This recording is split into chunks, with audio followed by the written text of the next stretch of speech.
ये अफसाना है चंद्रपुर का। जयेश नाम का एक बौना शख्स इस गांव में रहता था। वो देखो वहाँ जयेश आ रहा है, चल उसका मजाक उड़ाते हैं। हाँ हाँ चल। उन दोनों शख्स ने जयेश का रास्ता रोक लिया। अरे भाई कहाँ जा रहे हो? यहीं बगल वाले गांव में। वहां तक पहुंचने तक तो तुझे शाम हो जाएगी ना। इतने छोटे छोटे पाँव से चलने में भी तो वक्त लगता है ना। तू एक काम कर, एक कुत्ता खरीद ले। कुत्ता क्यों? देख भाई, तू घोड़े पर तो चढ़ नहीं सकता, कुत्ता ही तेरे लिए वाजिब रहेगा। कम से कम उस पे सवार होके तू तेजी से सफर तो कर पाएगा।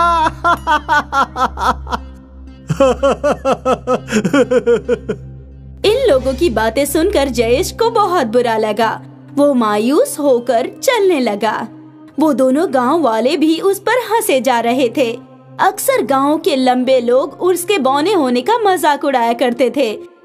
जयेश जब भी अपने लिए रिश्ता देखने जाता तो लोग उसकी बेइज्जती करते। हम क्या पागल हैं जो इस नाटे को अपनी बेटी दे दे? निकलो निकलो यहाँ से। जयेश की उम्र बढ़ती जा रही थी, लेकिन उसे कोई अपनी लड़की ही नहीं देना चाहता था।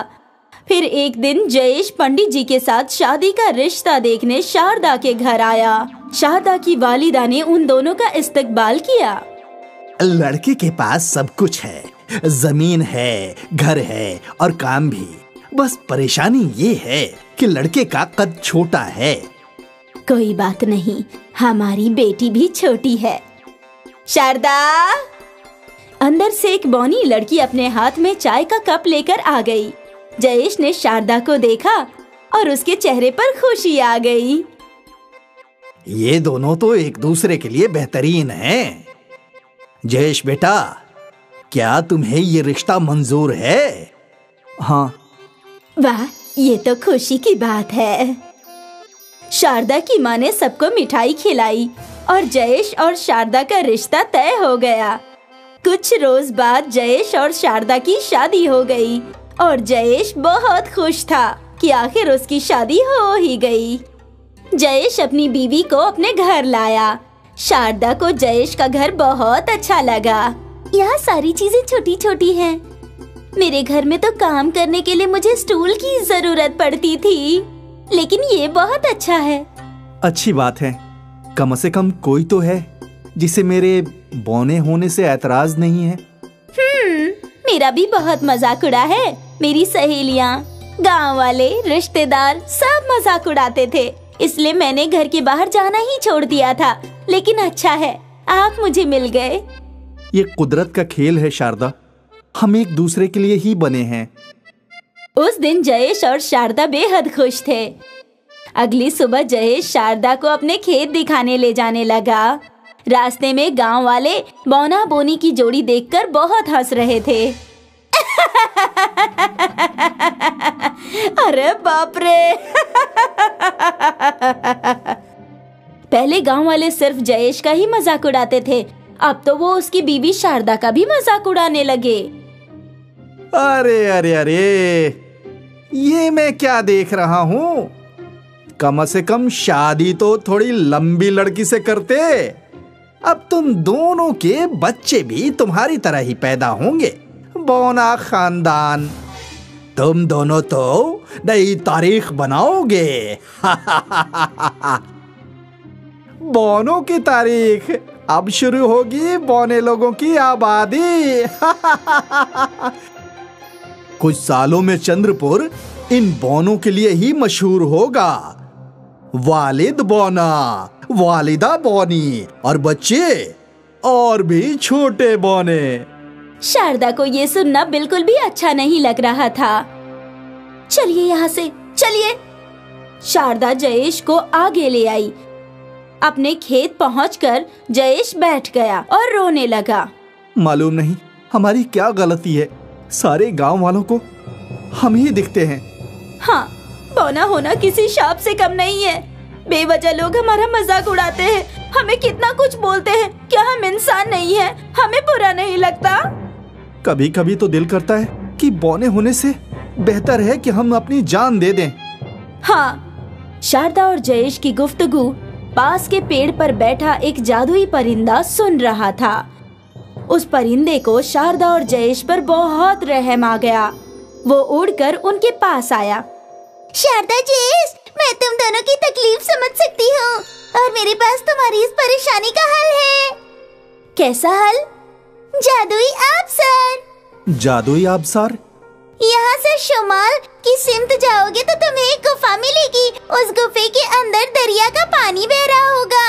उस पानी में मगरमच्छ है। तुम्हें उस मगरमच्छ वाले दरिया को पार करना होगा और फिर तुम पहुँच जाओगे जादुई आबशार के पास। इस जादुई आबशार में जो भी ख्वाहिश जताओगे वो मुकम्मल हो जाएगी। लेकिन ख्याल रहे, किसी का बुरा मत मांगना वरना तुम्हारा बहुत बुरा होगा। ठीक है।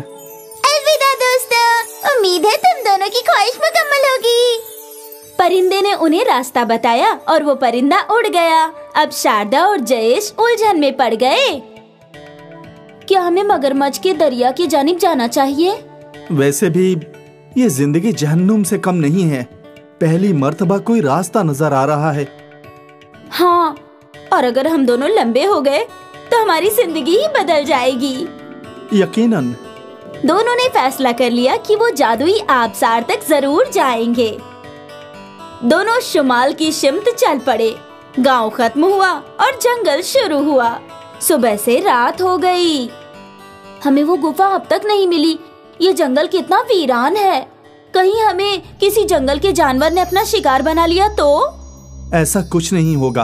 हम नेक काम के लिए निकले हैं। मुझे यकीन है कि हम अपनी ख्वाहिश मुकम्मल करके ही लौटेंगे। रात बहुत हो गई थी। जयेश और शारदा एक पेड़ के नीचे सो गए। अगली सुबह उन दोनों ने अपना सफर जारी रखा। चलते चलते वो लोग गहरे जंगल में आ चुके थे और फिर जयेश की नजर पहाड़ी पर पड़ गई। देखो, वहाँ एक पहाड़ है। हो ना हो वो गुफा वहीं होगी। हाँ, चलिए। दोनों पहाड़ी की जानिब चल पड़े और उन्हें वो गुफा मिल गई। बेखौफ होकर उन दोनों ने अंदर कदम रखा। गुफा के अंदर जाते ही उनके सामने गहरा दरिया नजर आया और उस दरिया में कई मगरमच्छ भी थे। मगरमच्छों को देखकर शारदा खौफजदा हुई। खौफजदा ना हो शारदा, कुछ नहीं होगा। जयेश पुरसुकून वहाँ खड़ा रहा। कुछ देर बाद एक मगरमच्छ जयेश और शारदा की जानिब बढ़ने लगा। कौन हो तुम लोग और यहाँ क्यों आए हो? हम जादुई आबशार से अपनी ख्वाहिश मुकम्मल कराने आए हैं। जादुई आबशार तक पहुँचना तो इतना आसान नहीं है। मालूम है, लेकिन हम दोनों वहाँ पहुँचकर ही रहेंगे। क्या ख्वाहिश है तुम्हारी? मुझे और मेरी बीवी दोनों को लंबा होना है। पूरी जिंदगी अब तक सबने हमारा मजाक बनाया है। कोई भी हमें खुशी से जीने नहीं देता। अब या तो हम लंबे बनेंगे या अपनी जान दे देंगे। कुछ देर बाद एक मगरमच्छ जयेश और शारदा की जानिब बढ़ने लगा। मगरमच्छ जयेश की बातों को गौर से सुनने लगा। वो समझ गया कि जयेश को दुनिया ने बहुत परेशान किया है। वो जयेश के पास आया। मेरी पीठ पर सवार हो जाओ। मैं तुम दोनों को जादुई आबशार तक ले जाऊंगा। शुक्रिया तुम्हारा, बहुत बहुत शुक्रिया। जयेश और शारदा मगरमच्छ की पीठ पर सवार हो गए और फिर मगरमच्छ दोनों को गुफा के अंदर जादुई आबशार तक ले गया। जादुई आबशार की रोशनी से पूरी गुफा रोशन थी। अपनी ख्वाहिश जाहिर करो और इस आब में हाथ डालो। ऐ जादुई आबशार, मुझे और मेरी बीवी को लंबा बना दे ताकि कभी कोई हमारा मजाक ना उड़ा सके। जयेश के ऐसा बोलते ही उसके और शारदा के हाथ पांव सब लंबे होने लगे और पल भर में वो दोनों खूबसूरत और लंबे हो गए। हे ऊपर वाले, शुक्रिया। शुक्रिया जादुई आबशार। शुक्रिया मगरमच्छ भाई, तुमने हमारी बहुत मदद की है। मगरमच्छ उन दोनों को गुफा के दरवाजे तक ले आया।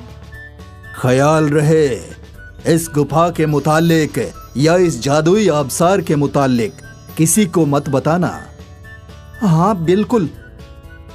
मगरमच्छ का शुक्रिया अदा करके वो दोनों वहाँ से निकल गए। अब जब दोनों गांव पहुँचे तो गांव वालों की आंखें फटी की फटी रह गई। ये कैसे मुमकिन है? बौना जयेश लंबा कैसे बन सकता है? क्या हुआ भाई, आज मेरा रास्ता नहीं रोकोगे क्या? आओ आओ।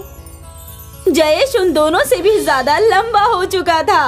गांव वाले हैरान थे और जयेश और शारदा खुश थे। फिर किसी ने जयेश और शारदा का मजाक नहीं उड़ाया और उनकी जिंदगी खुशहाल हो गई। जादुई आबसार ने बौने मियाँ बीवी को लंबा बना दिया और उनकी सारी परेशानियां दूर कर दी।